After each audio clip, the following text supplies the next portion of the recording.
deep in the heart of Choctaw County, Mississippi in 1934. Roy Blackwood, his younger brothers Doyle and James, and Roy's son R.W. Blackwood Sr. formed the musical phenomenon that would become the most well-known and respected name in gospel music, the Blackwood Brothers. Why don't you swing down the street, Sharon, stop and let me ride. Swing down, Sharon, stop and let me ride. Rock me, Lord, come and easy. I got a hole on the other side. Why don't you swing down the street? Through the years, members of the Blackwood Brothers have won 8 Grammy Awards, 27 Dove Awards, and 5 All-American Music Awards.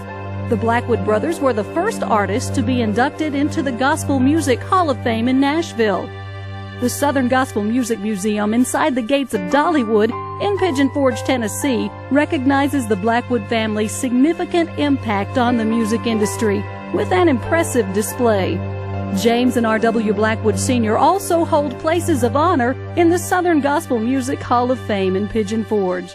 In the moments to come, with the help of country music legend Charlie Daniels and many other Blackwood family friends, you will hear the remarkable story of how the hand of God planted a song in the hearts of a family of Mississippi sharecroppers, and that song took them to the top of the music world. I'm Shelley Lane Blackwood. Ron, R.W., Donna, and I want to sincerely thank you for joining us.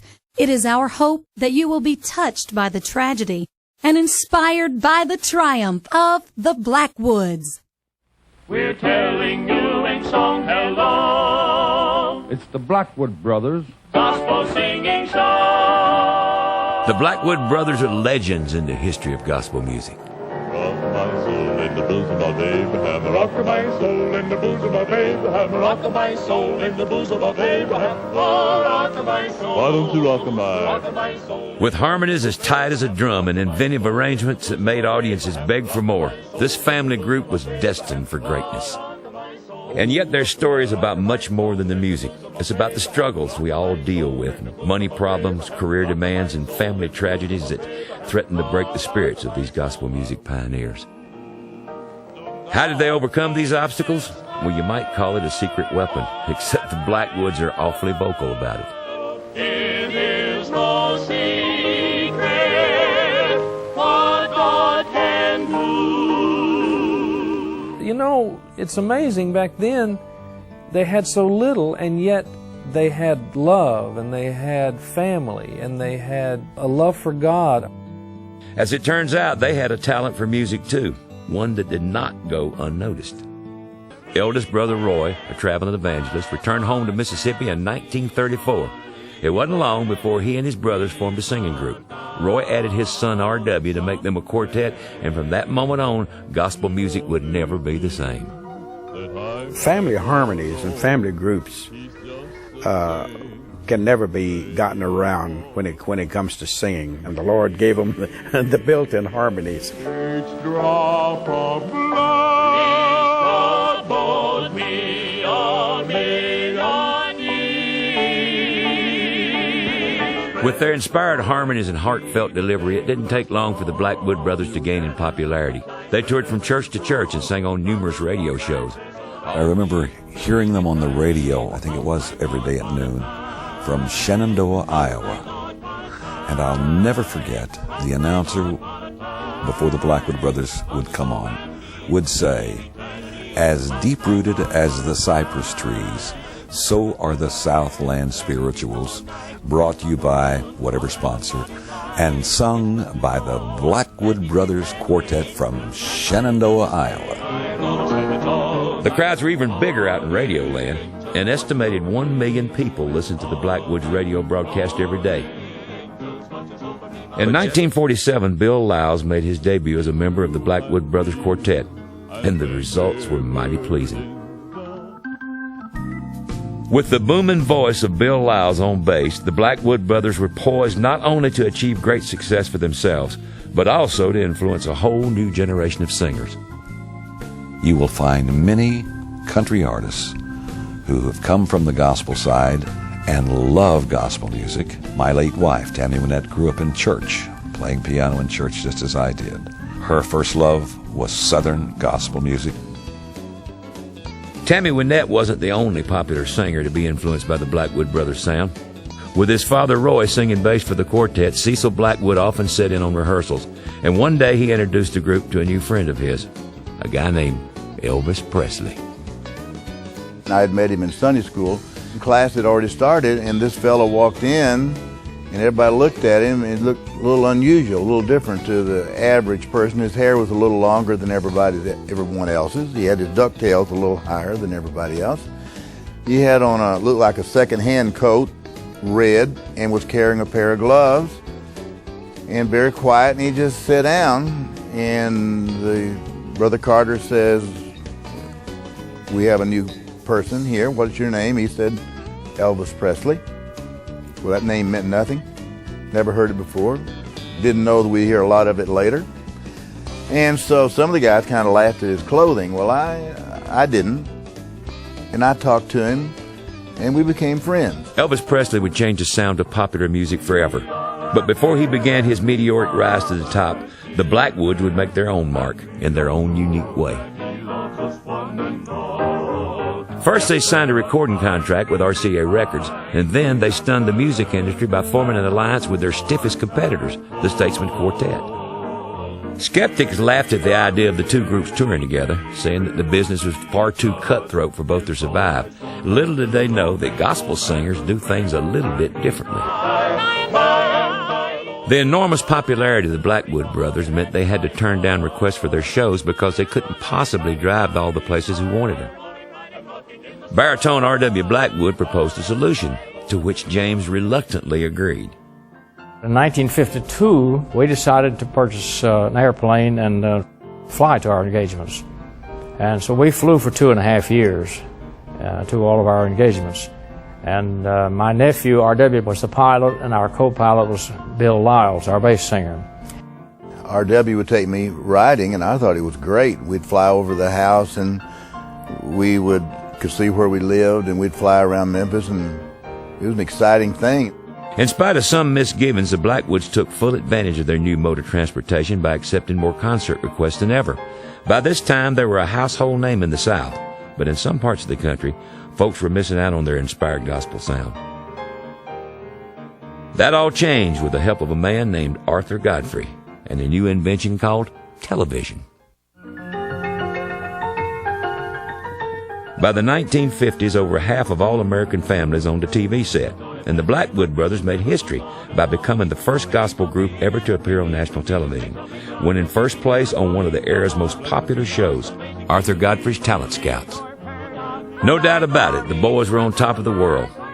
Little did they know that in just 3 short weeks they would plummet from the peak of elation into the depths of despair. In 1954, the group made plans to fly the quartet plane to a concert date in Alabama. Just before taking off, pilot R.W. Blackwood drove his young son Ron to a baseball game near the airport.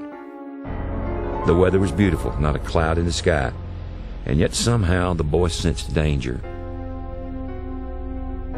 He waved at me as he left, and I watched him as he went down that parkway. I just stood there with my glove and my ball.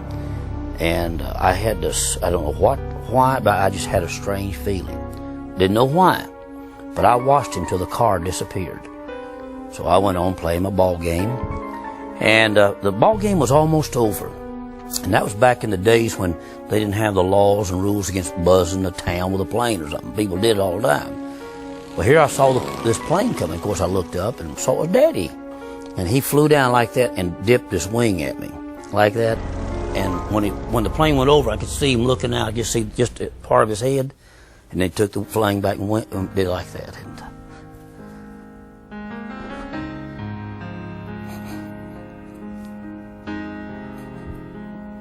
the last time I ever saw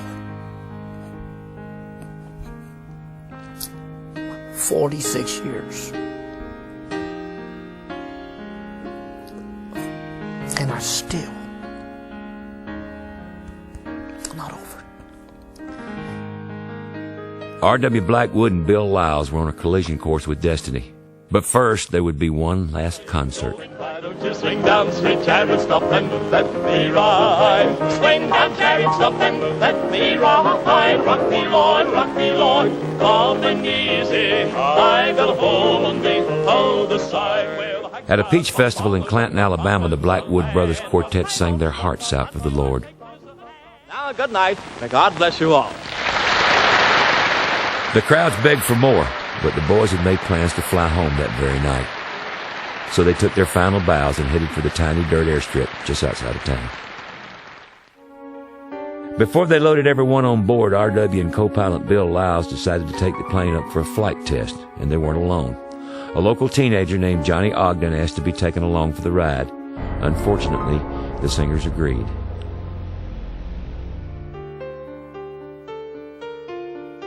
In an instant, half the Blackwood Brothers Quartet was gone. RW and Bill Lyles had brought so much joy and laughter to the group. It was impossible to imagine what life would be like without them.